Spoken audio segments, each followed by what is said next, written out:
기도하겠습니다. 하나님 아버지, 이 시간도 우리에게 참된 진리의 말씀을 들려 주시옵소서.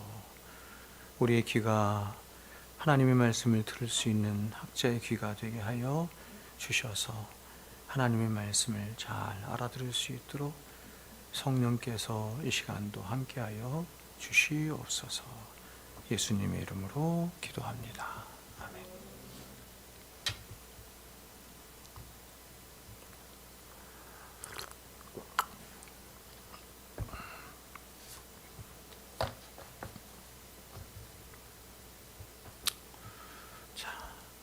청문회가 있어서 그런지 오늘 많이들 안 오셨는데, 자, 보겠습니다. 오늘은 일반 계시의 그 한계와 가치와 한계, 일반 계시의 그 가치와 한계 두 번째 시간입니다. 그래서 일반 계시에 대해서 다음 시간까지 한 3번 정도 이렇게 보려고 합니다. 부제는 제가 이렇게 잡아봤어요. 자연에 나타난 하나님의 계시, 자연 만물에 나타난 하나님의 계시, 이렇게 잡아보았습니다. 자, 우리가 지난 시간에 하나님이 보여주신 일반 계시의 한 방편에 대해서 살펴봤어요. 하나님은 일반 계시를 모든 시대 그리고 모든 장소에 있는 모든 사람들에게 하나님 당신 자신을 알려주셨는데, 그 방법은 크게 두 가지였습니다. 먼저 하나는 뭐냐면 사람의 내면 안에 심어주신 거예요. 사람의 내면 안에 심어주신 신의식, 즉 종교의 씨앗이라고 하는 것을 통해서 하나님 당신을 나타내 보여주셨다, 드러내 보여주셨다, 이렇게 말하는 거죠. 그런데 하나님이 그렇게 인간 안에 신의식이라고 하는 것을 심어주셔서 하나님 당신을 알려주셨음에도 불구하고 사람 안에 심겨져 있는 그 신의식이 죄로 말미암아 질식되고 부패됐다. 그렇죠? 질식되고 부패됨으로 그 신의식이 그렇게 부패된 신의식으로 말미암아 하나님을 기리는 사람도 거의 없을 뿐만 아니라 하나님을 참되게 알고 하나님을 참되게 예배하는 자는 하나도 없다라고 성경도 말씀하고 칼빈도 말했습니다.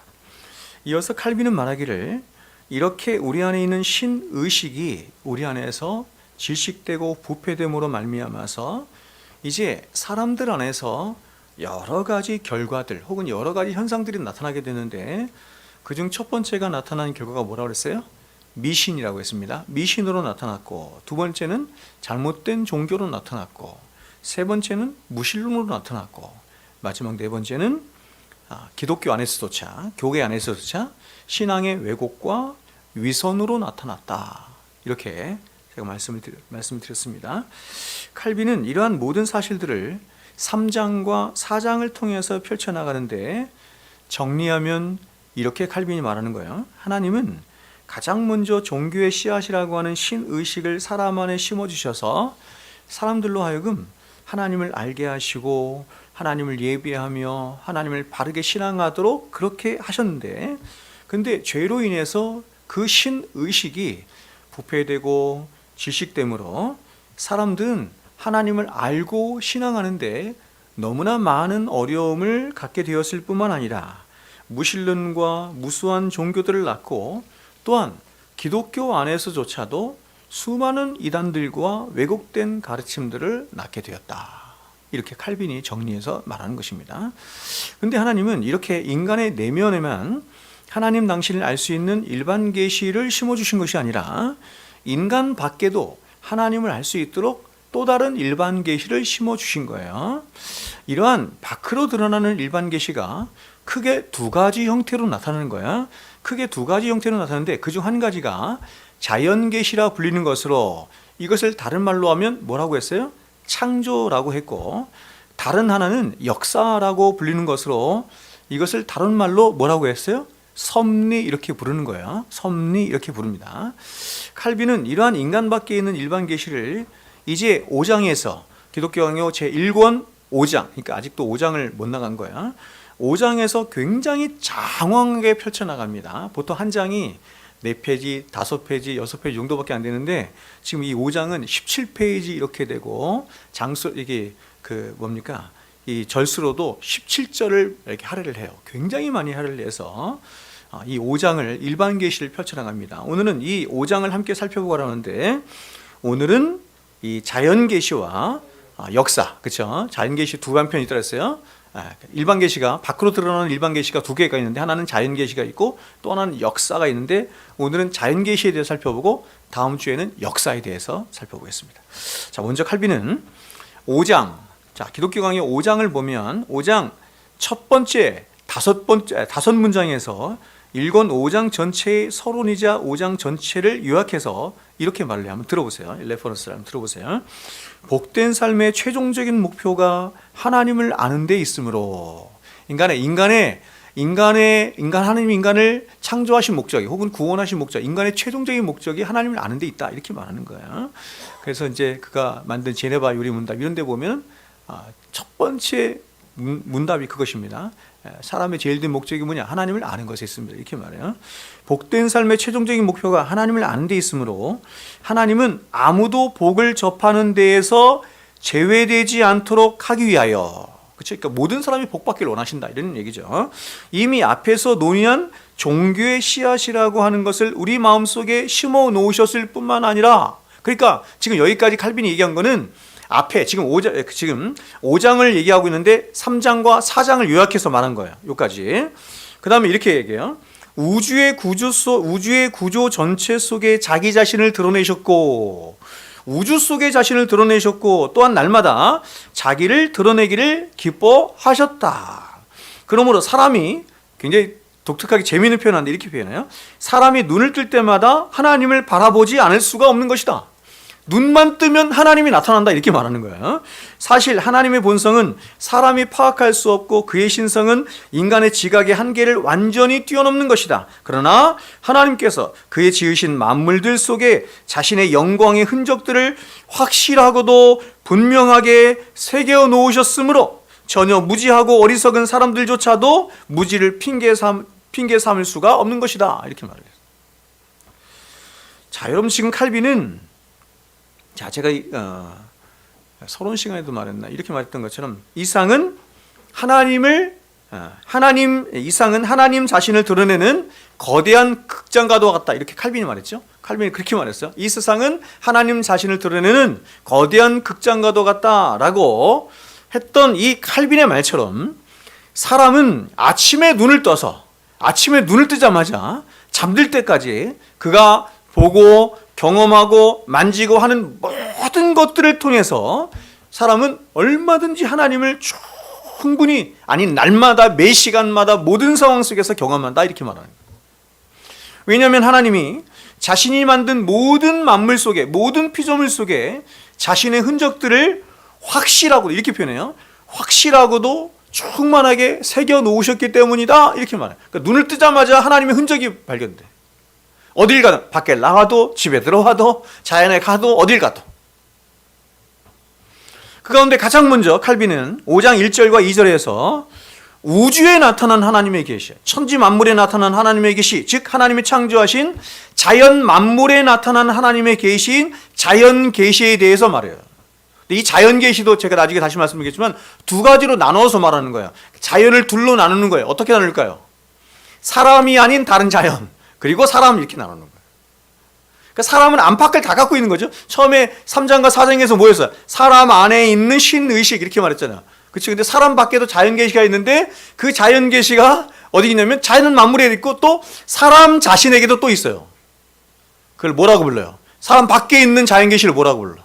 나중에 다시 말하겠지만, 사람 안에 있는 자연 계시가 있죠. 사람 안에 있는 일반 계시가 있죠. 일반 계시, 그거를 신의식 종계시앗이라고 하지.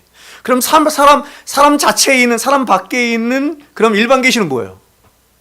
하나님을 알 수 있는 일반 계시가 또 사람 안에 또 있어. 조금 이따 말할 거예요. 뭐라 그래, 그걸? 그걸 사람의 신체라고 해요. 신체. 신체를 통해서도 하나님을 알 수 있다, 이렇게 말합니다. 자, 먼저 시편, 칼빈이 이 자연 계시를 말하는데 가장 많이 사용한 말씀이 시편, 우리 그 유명한 말씀인데 시편 19편 말씀이에요. 시편 19편 너무너무 유명한 말씀이에요. 다윗이 쓴 시편인데 19편에 나오는 다윗의 고백과 그리고 오늘 제가 여러분과 함께 나누는 이 로마서 1장 20절의 말씀을 이 자연계시를 말하는데 칼빈이 많이 사용합니다. 먼저 19편에서 다윗이 이렇게 고백해요. 한번 들어보세요. 19편은 굉장히 놀라운 말씀인데 하나님의 일반 계시와 특별 계시를 이렇게 딱 반씩 나눠 갖고 얘기해요. 1절부터 6절 전반전까지에서는 일반 계시에 대해서 말하고 7절부터 마지막까지는 하나님의 특별 계시인 성경에 대해서 말을 해요. 집에 가서 한번 찾아보세요. 자, 10편 19편에서 다윗은 먼저 이렇게 말을 합니다. 1절부터 4절까지 들어보세요. 하늘이 하나님의 영광을 선포하고 궁창이 그의 손으로 하신 일을 나타내는도다. 날은 날에게 말, 이 기가 막힌 표현이에요. 날은 날에게 말하고 밤은 밤에게 보세요. 지식을 전하니. 밤은 밤에게 지식을 전하니.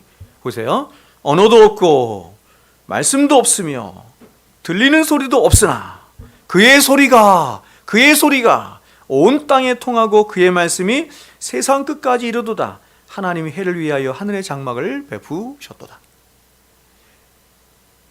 굉장히 기가 막힌 표현이죠.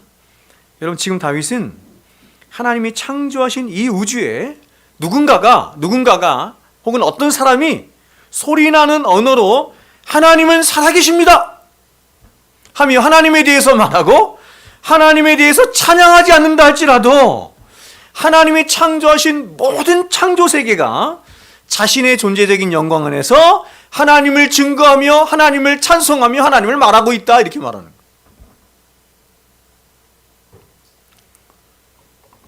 그런데 그 피조물들이 내는, 이걸 이렇게 말해요. 존재적 울림, 이렇게 말해요.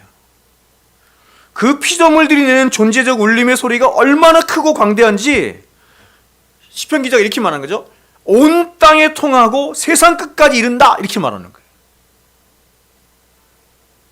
들리지 않는 곳이 없어요. 하나님의 이 소리가 들리지 않는 곳이 없어요. 온 땅 구석구석에 하나님이 살아계십니다, 하나님을 찬양합니다 라고 하는 이 소리가 온 땅 구석구석에 있는 거예요.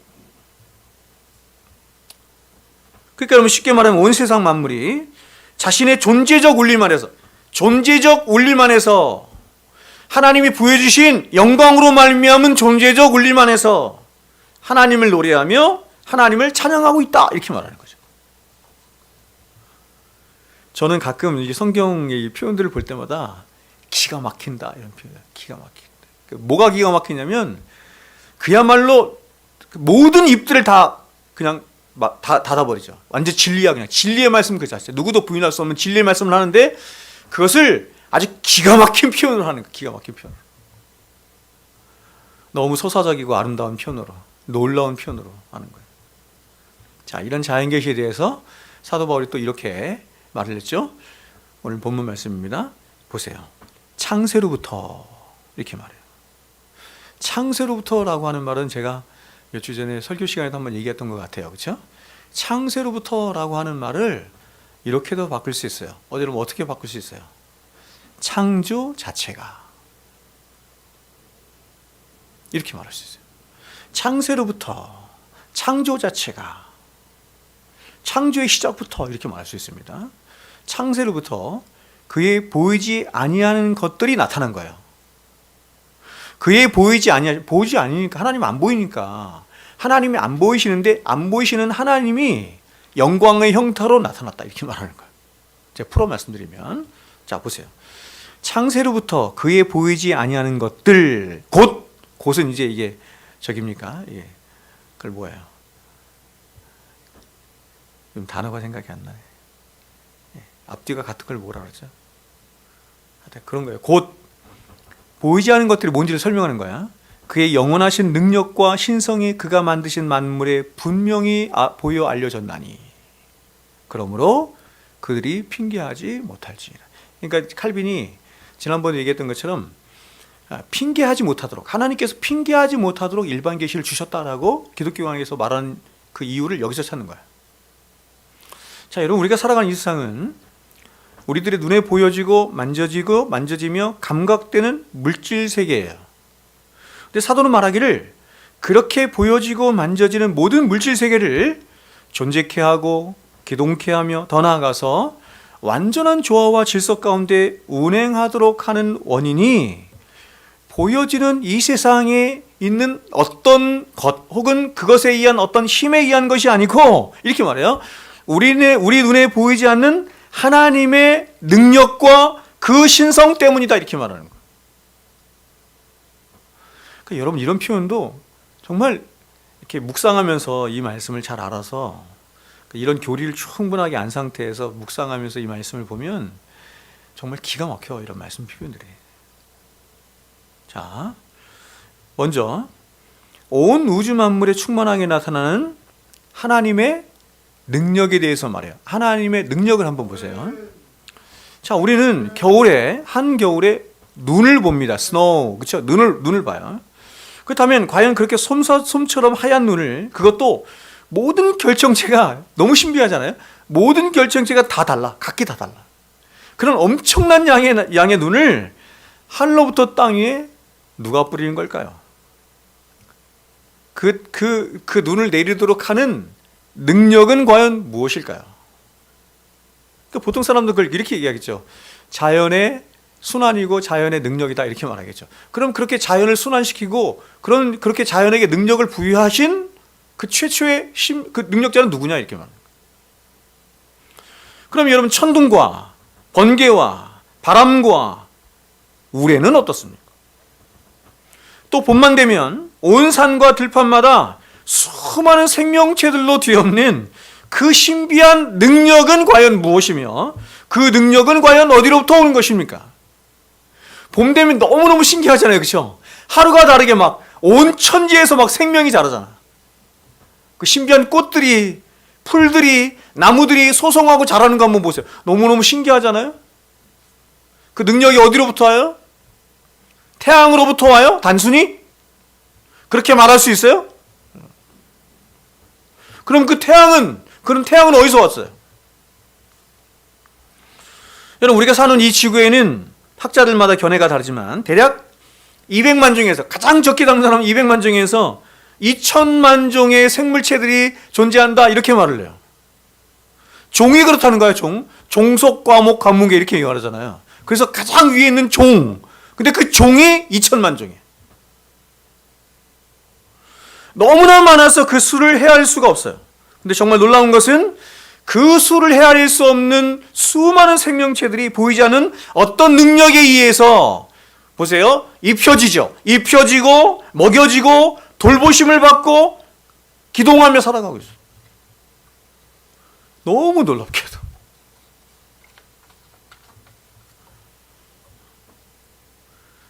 제가 예전에 모기, 바퀴벌레 이런 얘기를 한번 말씀을 드렸던 것처럼 정말 놀라울 정도로 그 수가 일정하게 유지가 돼요. 그게 과학적으로 불가능하다고 그래요. 제가 공부해 본 바로는 바퀴벌레의 수가, 쥐의 숫자가, 모기의 숫자가, 그런 해충이라고 하잖아요. 이런 것들이 일정하게 수가 유지되는 것은 불가능하대요.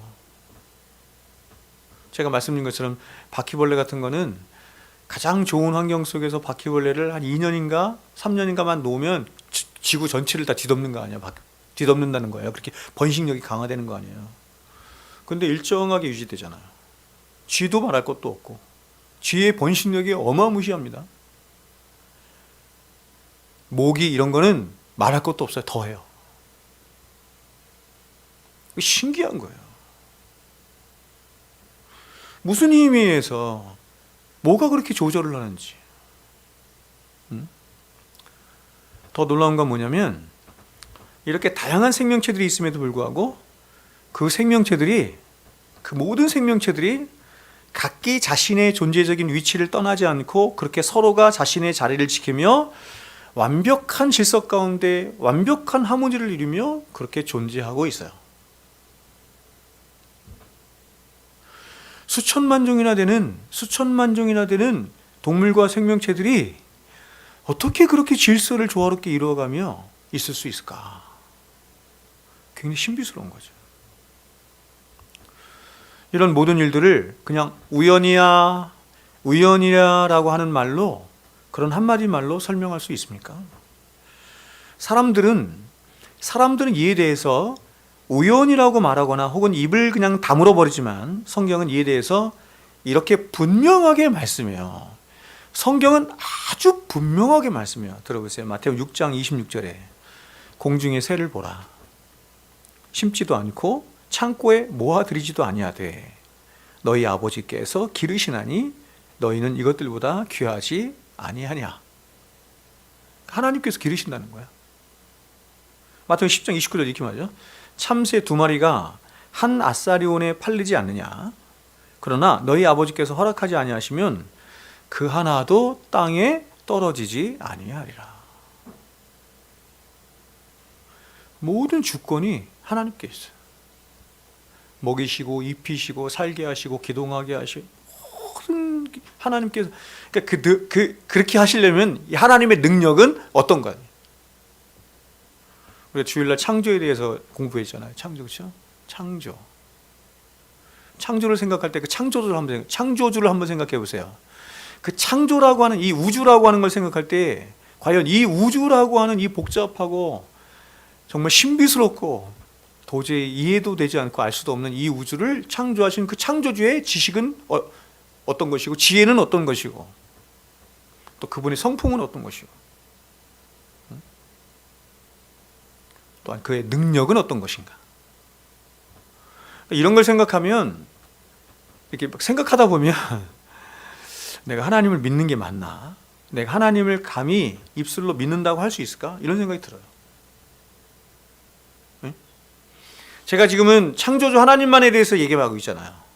구속의 하나님은 얘기하지도 않아요. 지금 창조주 하나님만 얘기하는데도 저는 깊이 생각하고 묵상하면 제가 이 사실을, 첫 번째는 믿나 하는 의심이 생기는 거예요. 두 번째는 뭐냐면 내가 그럼에도 불구하고 이 사실이 믿어진다는 사실 자체가 너무 놀라운 거죠. 또 놀라운 게 뭔지 아세요? 내가 그런 하나님을 믿음에도 불구하고 요 모양 요 꼴로 산다는 거지. 그런 하나님을 내 아버지로, 내 창조주 하나님으로 모시고 산다고 하면서도 요 모양 요 꼴로 산다는 게 또한 신비스러운 거야. 그만큼 여러분, 인간이 나약한 존재고 인간 안에 있는 죄가 무섭다라고 하는 걸 말하는 거예요.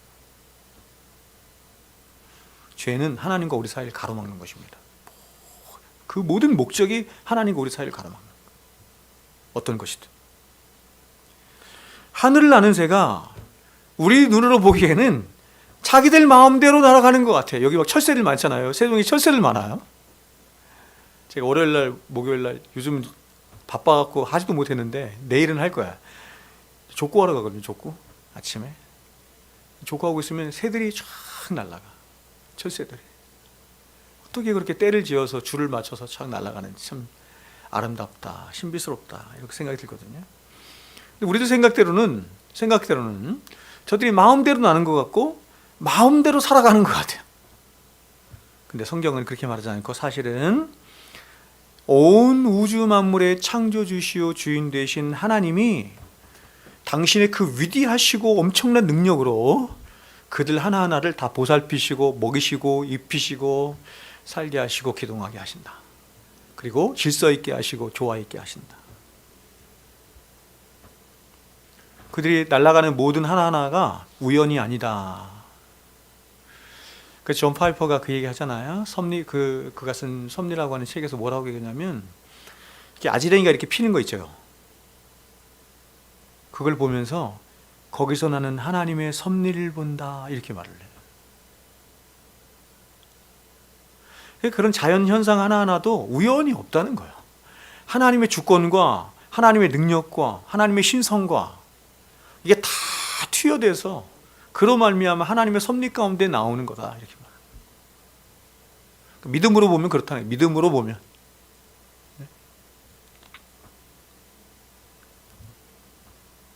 그래서 믿음의 눈으로 보면 에드워즈가 말한 것처럼 온 천지에 하나님이 계시다는 증거가 충만하지 아니하냐, 이렇게 말한 거예요. 여러분, 저 웅대한 우주에 나타난 하나님의 능력과 신비를 말하려고 하면 인간의 언어로 어떻게 말할 수 있겠어요? 알지도 몰라. 얼마나 알겠습니까, 여러분? 인간이. 여러분이 알고 있는 우주는 얼마나 커요? 얼마나 광활해요? 정확하지 않잖아요. 모르잖아요. 일반적인 천문학자들에 의하면 우주의 크기가 팽창하고 있는, 옛날에는 빛의 속도로 팽창하고 있다 이렇게 알고 있었어요. 지금도 그렇게 알고 있는, 지금 그 천문학자는 그렇게 얘기하지 않고 빛의 속도보다 훨씬 빠른 속도로 팽창하고 있다 이렇게. 그 전까지는 천문학자들이 왜 그렇게 얘기했냐면, 이 세상에 우주 안에 그 어떤 것도 빛보다 빠른 것은 없다라고 전제를 했기 때문이에요. 지금 천문학자들은 말하기를 우주가 팽창하는데 빛보다도 훨씬 빠른 속도로 팽창하고 있다 이렇게 말을. 근데 일반 천문학자들에 의하면 그 거리가 어느 정도 되면 지구의 크기가 대략 940억 광년 이렇게 된대. 940억 광년 이렇게 된다는 거 아니에요. 여러분, 이게 상상이 됩니까? 1광년은 1년 동안 빛이 가는 거잖아요. 1년 동안 빛이 가는 거예요. 예? 빛이 속도가 얼마인 줄 아시죠? 빛이 1초에 얼만큼가요? 1년이 아니라 1초에 얼만큼가요? 고등학교 때 다 배우잖아요. 33만 킬로 가잖아요. 33만 킬로. 1초에 33만 킬로를 가는데 1년을 가는 게 그 1광년이야. 근데 그게 940억 광년. 그게 우주의 크기라는 거 아니에요. 가늠이 안 되는 거예요. 가늠조차가 안 되는 거예요, 그냥. 그러니까 사람들은 이런 천문학자들이 얘기하는 이런 얘기를 들어도 감흥도 없는 이유가 뭐냐면 이게 측정이 안 돼서 그래요, 측정이 안 돼서.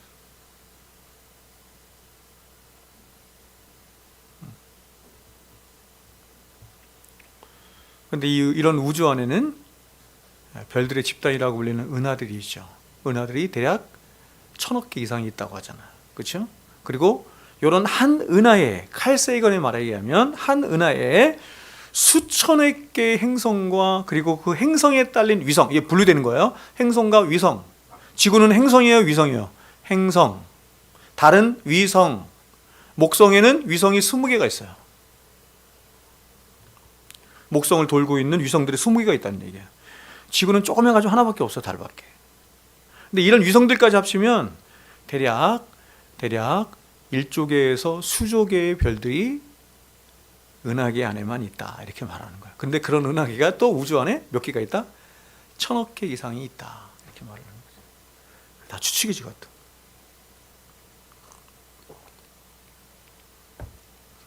제가 여러분에게 언젠가 오래되지 않은 것 같은데 말씀드린 것처럼 천문학자들이 하면 이게 별의 숫자가 얼마나 많냐면 지구에 존재하는 모든 이 바다에 있는 그 모래 아래 숫자의 개수보다 많다는 거 아니에요. 그러니까 이게 상상이 가냐고 이게.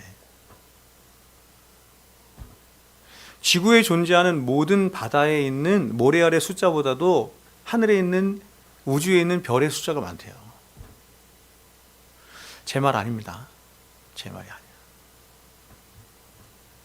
여러분, 이처럼 하나님 인간으로 하여금 당신이 지으신 우주와 그리고 그 우주 안에 일어나는 가히 인간이 상상할 수도 없는 그런 엄청난 신비들과 능력들을 우리 인간들로 하여금 보게 하시는 거예요. 그리고 천문학이라고 하는 학문을 통해서 공부하게 하시는 거야. 그래서 이게 얼마나 놀라운가. 여러분, 이 우주가 얼마나 놀랍고 얼마나 신비스러운가. 이게 목적이 아니죠? 목적은 뭐예요? 우주가 크면 클수록, 광대하면 광대할수록, 신비하면 신비할수록, 놀라우면 놀라울수록, 여러분, 우리는 어디로 가야 되는 거야? 이 우주 만물을 지으신 하나님은 도대체 어떤 분인가? 하나님은 얼마나 광대하시고, 얼마나 놀라우시고, 얼마나 신비하시고, 얼마나 그 지식과 지혜가 무한하며, 그렇죠? 그 능력은 도대체 무엇이라는 말인가?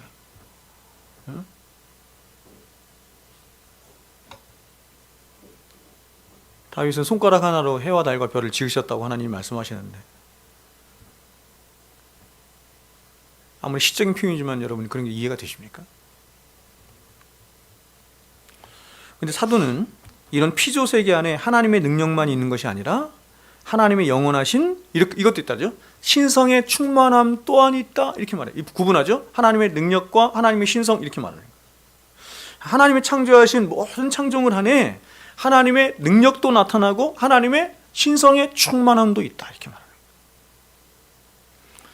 여러분, 여기서 신성이라고 번역된 데이오테스에 대해서 흠정적인 킹제임스 역은 Godhead 이렇게 번역했어요. Godhead. 이것은 잘못된 번역이라고 저는 생각해요. 이 킹제임스 역을 오늘날 그 인천에 있는 어떤 목사를 중심으로 해서 그런 사람들이 있죠. 이것만 성경이다 이렇게 믿는 사람도 있잖아요. 킹제임스 번역만. 근데 저는 오히려 다르게 말하고 싶어요. Godhead라고 번역하는 것은 잘못된 번역이다. Godhead는 삼위일체적 신격을 의미하는 단어예요. 여기서 신성으로 쓰인 데이오테스는 어떤 뜻이냐면 신적인 탁월성 혹은 신적 완전성을 뜻하는 단어로 하나님의 존재적 속성 내지는 하나님의 특별한 속성, 이걸 말하는 거예요. 그게 뭐예요? 데이오테스예요. 그래서 따라서 이것을 영어로 굳이 번역을 한다면 이렇게 번역할 수 있겠죠? Divine Nature 이렇게 번역했어요. Divine Nature. 여기서 신성이라고 번역된 데이오테스는 또 다른 신성이 있는데 그게 뭐냐면 그리스도 안에 나타난 하나님의 신성이 있어요. 자연 만물에 나타난 하나님의 신성이 있고 그리스도 안에 나타난 하나님의 신성이 있는데 그리스도 안에 나타난 하나님의 신성은 히라보로 데오테스 이렇게 말하고 자연 만물에 나타난 하나님의 신성은 데이오테스 이렇게 말합니다. 달라요. 즉 우리는 자연 계시 안에 나타난 하나님의 신성, 즉 데이오테스를 통해서 하나님의 아름다우심과 그 신묘막측하심과 그 존재적 탁월성을 보는 거예요. 왜 이 세상은 이렇게 다양한 존재들로 가득할까? 왜 이 세상은 이토록 신비스럽고 말려도 할 수 없는 아름다움과 조화와 균형 가운데 있는 것일까? 그것은 그 모든 만물을 지으신 하나님이 그렇게 다양한 것을 좋아하시는 분이고 그렇게 탁월한 속성과 신성과 아름다움을 지니신 하나님이시기 때문에.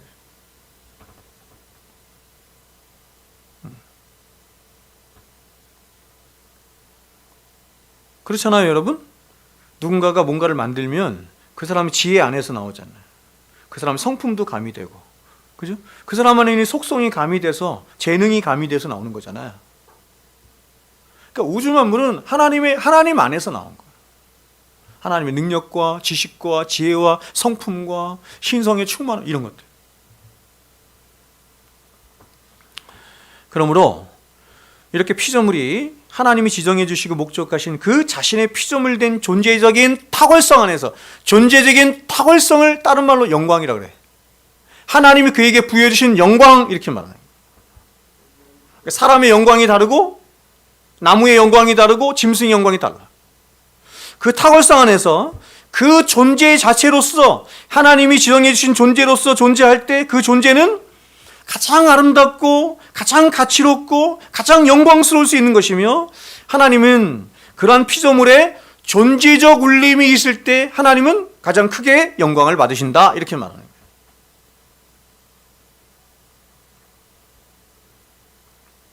제가 존재적 울림에 대해서 재작년에 그작년인가? 3년 전인가? 지사님 계실 때 제가 설교했어요? 수양회 때 설교했는데 베드로전서 2장 9절 말씀. 좋습니다. 다 까먹어도 좋아. 이렇게 자연세계에 나타난 하나님의 일반 계시에 대해서 먼저 칼빈이 말해요. 그런 후에 이어서 이번에는 아까 말씀드린 것처럼 칼빈이 뭘 말하냐면 자연 계시 중에서도 사람의 신체 구조를 통해서 하나님이 자신을 나타내셨다 이렇게 말해요. 그러니까 여러분, 그 청교도들이 말하고 칼빈이 기독교형에서 똑같이 얘기를 하는데 보세요. 세상에는 우주가 두 개가 있다 이렇게 말하는 거예요. 우주가 하나는 뭐예요? 그렇죠? 이 세상의 우주를 말하는 거야. 근데 그에 못지않게 복잡하고 신비스러운 우주가 또 하나 있다는 거지. 그게 뭐예요? 사람의 신체다. 이렇게. 그래서 사람의 신체를 소우주다 이렇게 말했습니다. 소우주. 과학이, 생물학이 그렇게 발전되지 않은 청교도 시대 때에도, 칼빈 시대 때에도 이미 사람을 그렇게 본 거예요. 칼빈은 말하기를 인간은 소우주로서 하나님의 지혜에 대한 최상의 증거다 이렇게 말합니다. 최상의 증거다. 하나님이 살아계시다는, 하나님이 하나님이시다는 최상의 증거다. 칼빈은 인간의 신체에 대해서 이렇게 말해요. 자, 레퍼런스 들어보세요. 마찬가지로 인체 구조의 조직, 균형, 아름다움, 작용을 갈레노스가 사용한 기술로 측정하는 데는 고도의 정밀함이 요구된다. 이 갈레노스가 뭔지 잘 모르겠어요. 찾아봤는데 못 찾겠더라고. 레퍼런스를 제가 정확하게 그냥 해줘야 되니까 그냥 읽는 거예요. 그러나 모든 사람이 인정한 바와 같이 인체는 놀랍도록 정교한 구성을 드러내므로 이로부터 우리는 창조주를 당연히 이렇게 말해요. 기묘자로 여기게 된다. 예수님의 이름이 뭐예요? 기묘자. 영어로 뭐예요? Wonderful. 그분 자체가 그냥 놀라운 거예요. 그분 자체가 그냥 놀라운 거예요. 그러면서 칼빈은 5장 4절에서 현대 진화론의 선구자로 불리는 자를 비판해요. 그게 누구냐면 에피쿠로스 학파의 유물론을 비판하는 것입니다. 그러니까 만일 칼빈이 이 시대에 살았다고 한다면 누구를 비판했겠어요? 누구를 비판했겠어요? 유물론. 누구를 비판했겠어요? 유물론. 마르크스를 비판했겠지. 근데 이 마르크스의 원조로 쭉 가면 누가 나오는 거예요? 에피쿠로스 학파가 나오는 거예요. 철학적인 사조로. 자, 우리가 지난주일에도 나눴죠. 잠시 나눴어요. 지난주일에도 나눴던 것처럼 에피쿠로스는 이렇게 말을 해요. 만물은 더 이상 쪼갤 수 없는 원자들로 구성되어 있고 원자들이 오랜 시간에 걸쳐서 무작위로 충돌되는 과정에서 우주와 그 안에 있는 인간을 비롯한 만물이 생성되게 된 것이다. 이렇게 말을 해요. 굉장히 뭐가 있어 보이지 않습니까? 네? 뭔가 굉장히 공부를 많이 한 사람이 그 많은 공부한 지식을 가지고 탐구해서 만드는 어떤 이론 같지 않아요? 원자들이 서로 충돌해서 그 충돌 정도에 따라서 어떤 건 사람이 되기도 하고 어떤 건 동물이 되기도 하고 그랬다는 거 아니에요. 원자다 이렇게 말하는 것은 그냥 물질이다 이렇게 말하는 거죠. 이러한 유물론자들에 대해서 칼빈이 이렇게 비판해요. 들어보십시오. 길어요. 그들은 자기들이 짐승들과 다른 것이 우연히 그렇게 된 것이라고는 말하지 않는다. 그러나 하나님을 옆으로 제쳐두고 그 대신 자연을 우주 만물을 지은 존재로 대치시켜 놓은 것이다. 입에서부터 눈 그리고 심지어 발톱에 이르기까지 자기들의 몸의 각 기관들에게서 나타나는 그야말로 훌륭하기 이를 데 없는 솜씨들을 보면서도 이 신비스러운 하나님이 창조하신 신비한 것들을 보면서도 하나님을 자연과 대치시켜 버리는 것이다. 그토록 기민한 영혼의 움직임, 그런 탁월한 기능들, 그렇게 희귀한 재능들이 사람에게 있어서 하나님의 솜씨가 도저히 숨겨질 수가 없는데도 에피쿠로스 철학을 따르는 자들이 하나님과 대적하여 수치스럽기 그지없는 싸움을 벌이는 것이다. 에피쿠로스는 한번 대답해보라 이렇게 말해요. 에피쿠로스는 한번 대답해보라. 어떤 원소의 집합이 과연 음식을 요리하게 하며 그 중에 일부를 배설물로 내어보내고 또 다른 일부를 피 속에 들여보내어 몸의 각 부분들로 하여금 마치 한 몸의 감독하에 있는 것처럼 일사불란하게 움직이며 자기의 기능들을 다하도록 만드는지를 말이다. 이렇게 말해요. 여러분, 이 칼빈의 이 호통이 느껴지십니까? 칼빈의 호통. 자, 이어서 칼빈은 이렇게 말해요. 인간의 그냥 이 신체, 생물학적인 신체뿐만 아니라 이번에는 인간의 영혼의 놀라운 기능도, 정신적인 세계를 말하는 거야. 영혼의 놀라운 기능도 하나님의 살아계심을 나타내 보여주는 놀라운 하나님의 계시의 증거다. 이렇게 말해요. 들어볼까요? 칼빈이 이렇게 말을 해요. 여기서 내가 상대하고자 하는 것은 바로 이번엔 아리스토텔레스가 합니다. 아리스토텔레스의 냉담한 가르침을 이끌려서 영혼의 불멸을 파괴시키고 또한 하나님의 권리를 빼앗는 쪽으로 기우는 어리석은 자들이다. 아리스토텔레스의 가르침을 받아서 영혼의 불멸을 파괴시키는 가르침을 나아가려고 하는 어리석음이 사람들에게 있다, 이렇게 말합니다. 그들은 영혼의 유기적인 기능들이 있는 것을 빌미로 영혼을 육체와 묶어놓음으로써, 육체에 가둬놓음으로써, 이런 뜻이죠. 육체가 없이는 영혼이 존재하지 못하는 것으로 만들며, 그래서 영혼이라는 건 없는 거야. 또한 자연을 찬양함으로써, 이 자연을 찬양할 수밖에 없는 게 인간들이 왜 그러냐면 자연은 자꾸 보이잖아요.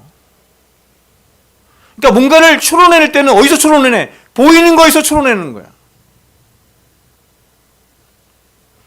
할 수 있는 만큼 하나님의 이름을 짓누르기 때문이다. 그러나 영혼의 기능들은 결코 육체의 기능들로 제한을 받는 것이 아니다.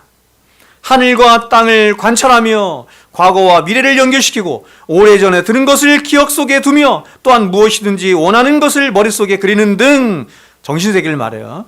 정신세계와 영적인 세계를 같이 쓰는 거야. 여러 가지 방면에서 영혼의 영민함이 나타난다. 그러니까 이런 정신세계 혹은 영혼의 영민함은 자연 피조세계 어디에도 없다는 거예요. 이런 거는 사람에게만 있는 거예요. 뿐만 아니라 놀라운 것들을 발견해내고 굉장한 것들을 고안해내는 기술에서도 똑같은 점을 보게 되는데, 이 모든 것들은 사람 속에 심겨져 있는 신적인 지혜를 보여주는 움직일 수 없는 징표들인 것이다. 뭔가를 만들어내고, 보세요. 특별히 뭔가를 창조해내려고 하고, 이런 것은 누구를 닮았다는 거예요? 누구를 닮았다? 하나님을 닮았다, 이렇게 말하는 거예요. 하나님을 닮았다. 그렇죠? 그래서 하나님을 닮았기 때문에 하나님이 사람을 뭐 어떻게 창조한 거예요? 당신의 형상으로 창조한 거죠. 여러분, 다른 동물들에겐 그런 게 없어요. 꾀꼬리에게, 돌고래에게, 침팬지에게 지금 칼빈이 말한 이런 어떤 정신적인 작용이나 기술이나 영혼의 능력, 이런 거 없어요. 사람에게만. 이유가 뭐예요? 하나님의 형상으로 피조됐기 때문에.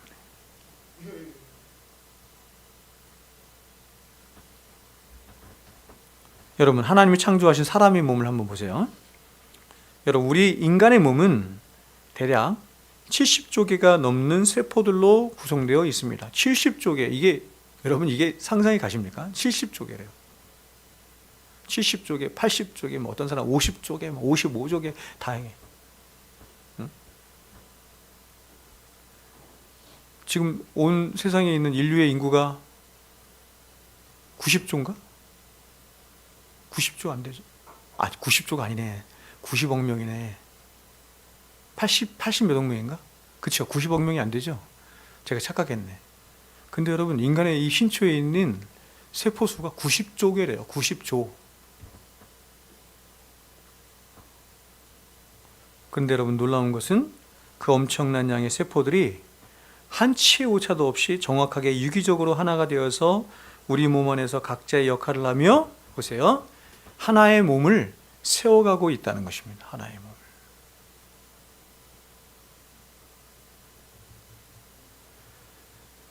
저는 이제 죄로 인해서 인간의 몸이 굉장히, 모세가 얘기했던 것처럼 70이요 80이면 강건하면 80이라도 이렇게 얘기했잖아요.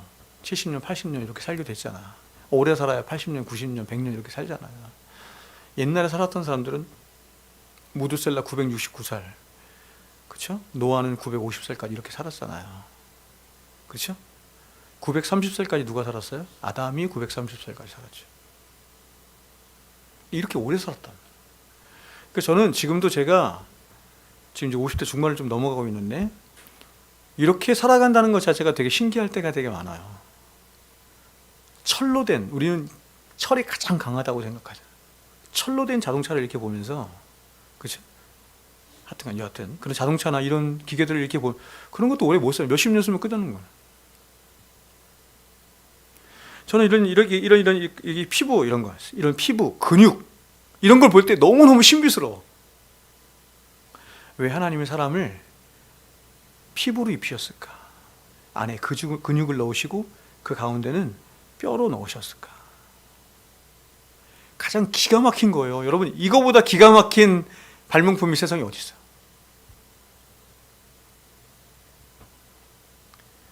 그래서 이렇게 유기적으로 하나가 된 우리 몸은 먼저 우리 몸 안에 들어온 음식물들을 우리 몸 안에 있는 소화기관들을 통해서 그 음식물들을 잘게 부수고 분해하는 효소작용을 통해서 우리 몸의 구석구석, 세포 구석구석에 늘 새로운 영양분들을 공급하는 일들을 합니다. 때로는 이렇게 생각할 때 이게 미안한 마음이 드는 거예요. 하루 3끼 먹잖아. 맨날 이래. 그렇죠? 위도, 창자도 매일 일하는 거야. 그렇게 막 50년, 60년, 70년 일하는데도 여전히 일하는 거 보면 신기한 건 아니게. 또 하루에 15,000리터나 되는 어마어마한 양의 피를 심장이 뿜어내죠. 내므로 70조 개나 되는 모든 세포들의 산소를 운반하고 이산화탄소를 가져오게 하므로 질병과 다른 모든 악한 균들의 침투에 대항해서 신체를 지키는 일을 해요. 이 몸이 신비스러운 거죠.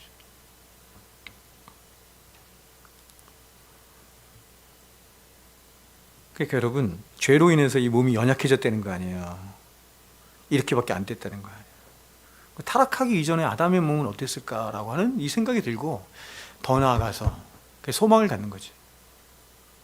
고린도서 15장에서 말씀하는 거죠. 더 나아가서 우리가 천국에 갔을 때 불멸하잖아. 우리는 불멸. 병들지도 않고. 제가 아픈 데가 하도 많으니까 이 병듦에 대해서 막 자꾸 묵상이 돼. 안 아팠으면 좋겠거든. 천국 가면 안 아프다는 거 아니에요. 죽지도 않고. 가장 좋은 건 죄가 없다는 거죠. 죄가 없어. 더 이상 죄짓지 않아. 뿐만 아니라 이렇게 유기적으로 하나 된 우리 몸은 굉장히 놀라운 건데 차갑고 덥고 달고 시고 축축하고 건조하고 시끄럽고 부드럽고 밝고 어둡고 이런 걸 느낄 수가 있는 거예요. 이게 느끼는 게 굉장히 신비스럽죠. 더 놀라운 건 뭐냐면 이런 우리 몸에 무엇인가 어떤 다른 능력이 있어서 우리가 보고 듣고 느낀 어떤 대상에 대해서 사랑하고 분노하고 기뻐하는 굉장히 특별한 건데 이 감정들까지도 느끼고 표현할 수 있다는 것입니다. 그래서 여러분, 성경은 우리에게 이렇게 말하는 거예요. 주께서 우리의 장부를 지으시며 모태에서 우리를 조직하셨는데 그 지으심이 신묘막측하심이라. 이렇게 말한 거예요. 그런데 여러분, 더 놀라운 건 뭐냐면 인간은 다른 모든 피조물들과 달리 영혼을 지닌 존재라는 것입니다. 영혼을 지닌 존재라는 것입니다. 이것이 아주 특별하죠. 모든 인간이 세상에 있는 모든 피조물들과 완전히 구별되게 가장 꼭대기에, 그것도 하늘이 땅보다 높은 것 같이 완전히 구별되게 인간이 아주 독특하고 특별한 위치에 있는 것은 뭐냐면 사람이 영혼을 지녔기 때문이에요. 영혼을 지녔기 때문에. 아까 칼빈이 말한 거죠. 그래서 하나님을 닮은 거야. 하나님처럼 마치 하나님처럼.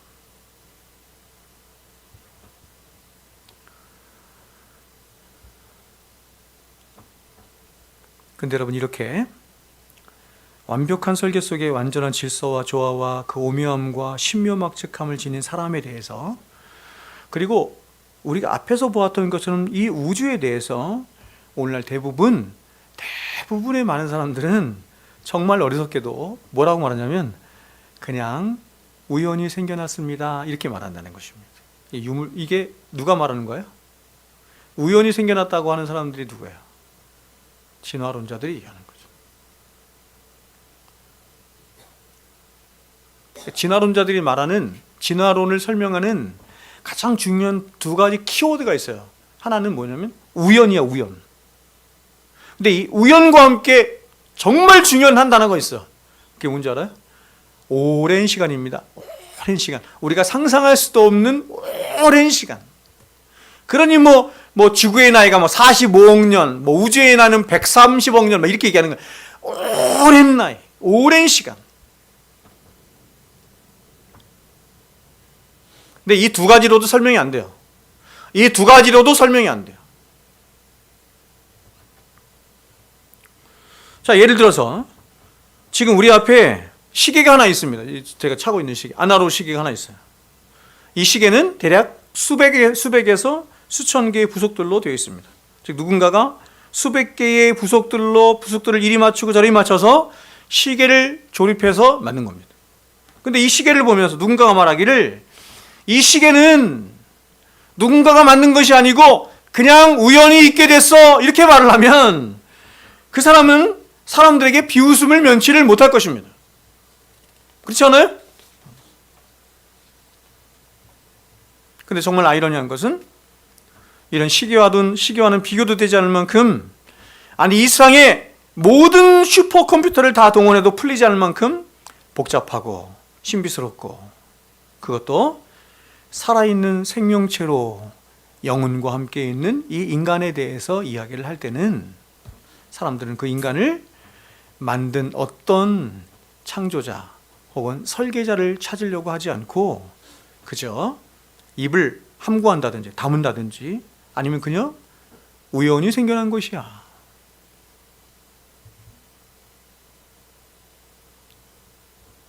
이렇게 말을 한다는 것입니다.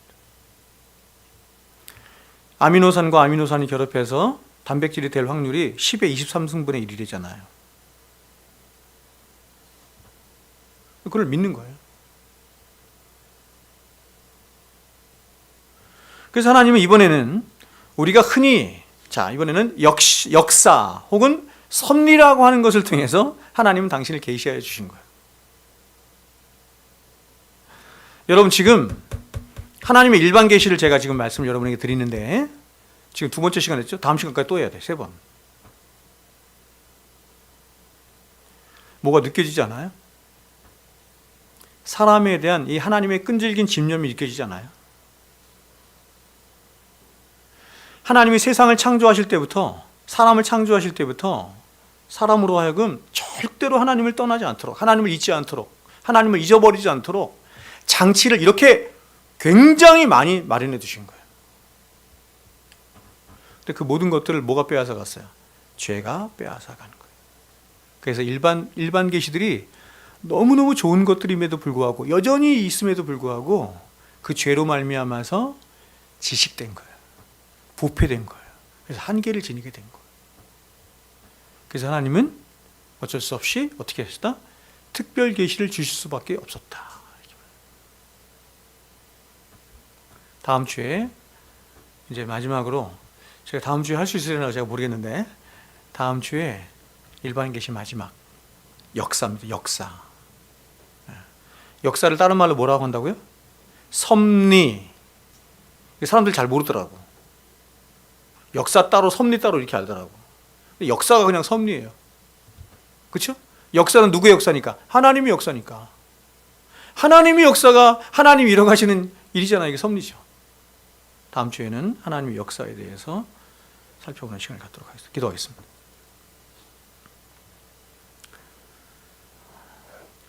우리는 일반 계시를 통해서 하나님의 사람을 향하신 끊임없는 사랑의 집념을 보게 됩니다. 주님, 이제 우리에게 예수 그리스도 말미암아 구원받게 하시고, 그래서 우리의 눈을 열어서 이런 모든 일반 계시가 다시금 우리의 삶과 우리의 영혼 안에서 다시금 회복될 수 있도록 하신 하나님 감사를 드립니다. 눈을 열어서 자연 만물에, 또 우리 자신 안에, 또 우리 신체 안에, 그리고 또 역사 안에, 모든 것 안에 하나님 당신을 나타내신 그 자연 계시들을 보면서, 그 일반 계시들을 보면서 우리가 더 높여 하나님을 예배하고 찬양하는 자들이 되게 하여 주시옵소서. 이제는 우리 구주 예수 그리스도의 크신 은혜와 하나님 아버지의 만극하신 사랑하심과 성령님의 교통 충만하심 역사가 이제로부터 영원토록 우리와 항상 함께 있을지어다. 아멘.